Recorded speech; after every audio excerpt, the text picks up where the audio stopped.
Setelah berlaku 2 kali tolak, maka berlaku tolak yang ketiga. Maka dalam ayat yang kita baca ini Allah Ta'ala menerangkan tolak yang ketiga, yang dikenali dengan tolak bain. Tolak habis, tolak yang ketiga. Tolak bain ini pun berlaku kekhilafan di kalangan ulama.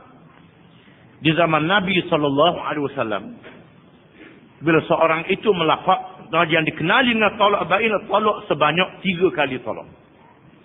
Tolak yang pertama, tolak yang kedua, satu tolak yang ketiga. Bagaimana dengan orang yang menceraikan isterinya dengan 3 tolak sekaligus? 3 tolak sekaligus. Sekaligus pakai 3 selalu. Buat pada nak marah, 1000 tolak. Ada juga jenis lagu tu, jenis tak erti bahasa. Tolak. Nyabahang sampai 1000 tolak. Maka jatuh 3 lah, tak sampai 1000, sekat 3 je. Maka dalam perkara ini, di zaman awal Islam, satu lafaz dengan 3 jatuh satu. Di zaman Sayyidina Umar Ibn Al-Khattab radhiyallahu anhu, berdasarkan kepada siasah syariah, Sayyidina Umar melihat orang sudah mempermudah-mudahkan dalam masalah talak ini. Itu zaman Sayyidina Umar. Zaman selepas Sayyidina Umar lagi mudah-mudahlah. Maka Sayyidina Umar telah menghukum orang yang berlafaz dengan 3 jatuh 3. Sayyidina Umar menegaskan, dan Nabi menguatkan dalam satu hadis, "Alaikum bi sunnati wa sunnatil khulafa'ir rasyidin al-mahdiyyin min ba'di." Kamu hendaklah berpegang dengan sunnah aku, ajaran aku, dan sunnah ajaran khulafa' rasyidin selepas daripada aku. Sayyidina Umar adalah khulafa' rasyidin. Salah seorang khulafa' rasyidin yang disebut oleh Nabi SAW, la yajtama'u syaitan bi Umar. Syaitan tak berhimpun dengan Umar. Nabi kata dalam hadis, syaitan tak berhimpun dengan Umar. Syaitan takut Sayyidina Umar. Kita ni syaitan suka. Lain. Sayyidina Umar itu kehebatan dia. Dan bergelaran Al-Faruq yang membezakan antara hak dan batil. Dan banyak ayat-ayat Quran diturunkan kerana teguran dan kritik yang dibuat oleh Sayyidina Umar Ibn Al-Khattab radhiyallahu anhu. Zaman Sayyidina Umar, Amirul Mukminin Umar radhiyallahu anhu menghukumkan lafaz 3 adalah talak bain. Fa in talaqaha fala tahillu lahu min ba'du hatta tankiha zawjan ghairah. Maka jika sekiranya ia suami mentalakkannya, menceraikannya, yakni mencerai kali yang ketiga, setelah kali yang kedua, talak yang ketiga, fala tahillu lahu min ba'du, maka tidak halal baginya selepas itu, hatta tankiha zawjan ghairah, sehingga perempuan itu berkahwin dengan suami yang lain.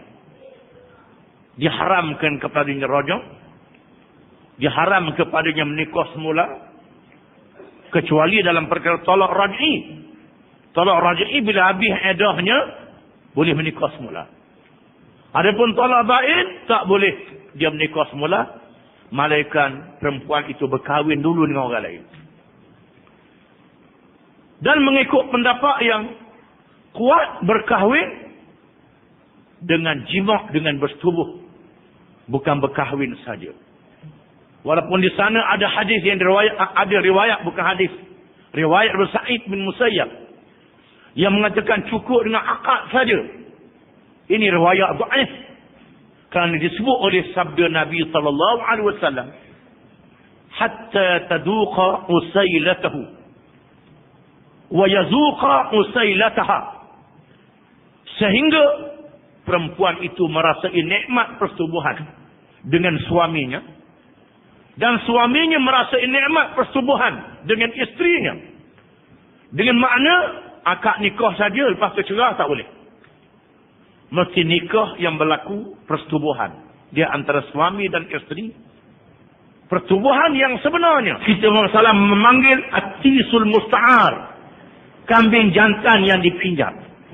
Ada orang yang sanggup jadi kambing jantan yang dipinjam untuk menghalalkan.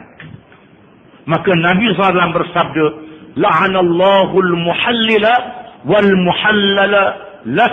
Allah Ta'ala melaknat orang yang muhallil, yang melakukan perkahwinan untuk menghalalkan kepada bekas suaminya.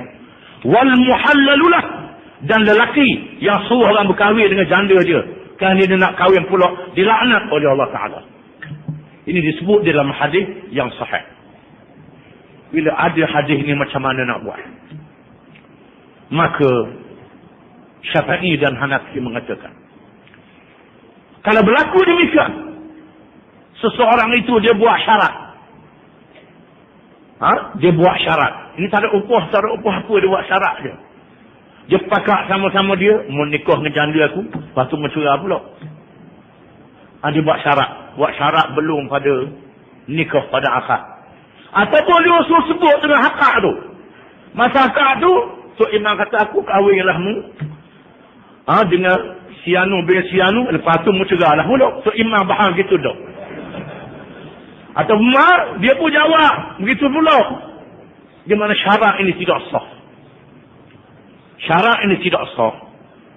Kalau sama ada disyaratkan dulu ataupun sebagainya, di sisi Syafi'i dan Hanafi mengatakan syarat itu haram, tetapi nikah itu sah.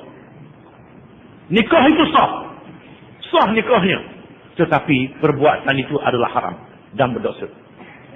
Apa lagi kalau ambil upah? Ambil upah kau berdosa lagi. Bahan upah pula dah. Maka lagi berdosa. Tapi perkahwinannya halal. Dan di sana ada ulama yang mengatakan makruh. Makruh dia tahu macam saya rokok je. Ada yang mengatakan demikian. Tetapi ingat, Imam Malik mengatakan perkahwinannya tidak sah. Imam Malik ialah imam yang tegas dalam perkara ini. Oleh kerana Nabi telah melaknatkan orang yang melakukan kerja ni, kata Imam Malik, maka perkahwinannya tidak sah, kata Imam Malik.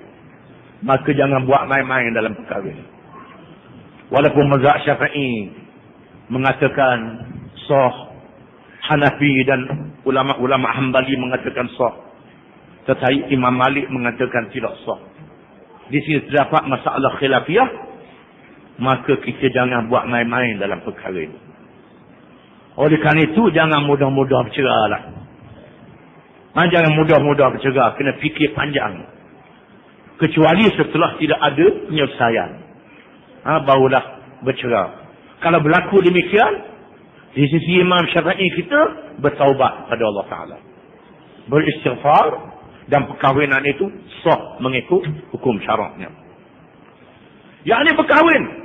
Oleh kerana syarat itu syarat yang tidak sah, maka orang yang ambil upah tu boleh pitis saja, boleh tak bercerai. Lepas tu nikah, dia berkata ke puan tu, kita pakai teruh lalu nak asal cerai lah. Jawab dah habis pitis saja. Tak ada apa-apa lah. Dan memang halal baginya, tidak menjadi masalah. Inilah maka orang yang ambil upah tu boleh pitis saja, boleh tak bercerai. Lepas tu nikah, dia berkata ke puan tu, kita pakai teruh lalu nak asal cerai lah. Jawab dah habis pitis saja. Tak ada apa-apa lah. Dan memang halal baginya, tidak menjadi masalah. Inilah bakal orang Melayu letak nama Cina buta. Dia cari Cina hak buta. Itu satu istilah yang sangat jahat. Yang sebut Cina pula pada orang Cina masuk Islam dulu pada Melayu. Jangan kita ingat main Cina-Cina dalam sejarah kedatangan Islam. Orang Cina masuk Islam di zaman Nabi SAW. Kita orang Melayu ni Islam, kemudian pada orang Cina. Dari segi sejarahnya. Kita jangan, cuma kita Melayu duk main masuk Melayu. Bila orang masuk Islam, masuk Melayu. Itu kerana jahil, kerana bebar kita dalam masalah ni. Bukan dalam masalah nikah kambing jantan ni pun. Yang sebetulnya, sebagaimana yang Nabi sebut, atisul musta'ar. Kambing jantan yang dipinjam. Oleh kerana itu, kita ubah nama Cina buta ni kepada nama nikah kambing jantan. Beri nama begitu senang. Nikah kambing kata. Kambing jantan yang dipinjam. Fa'in tallaqaha. Dan di sana ialah perkara khilafiyah di kalangan ulama. Jadi di kalangan ahli sunnah ada masalah Cina buta. Di kalangan Syiah ada nikah muta'ah.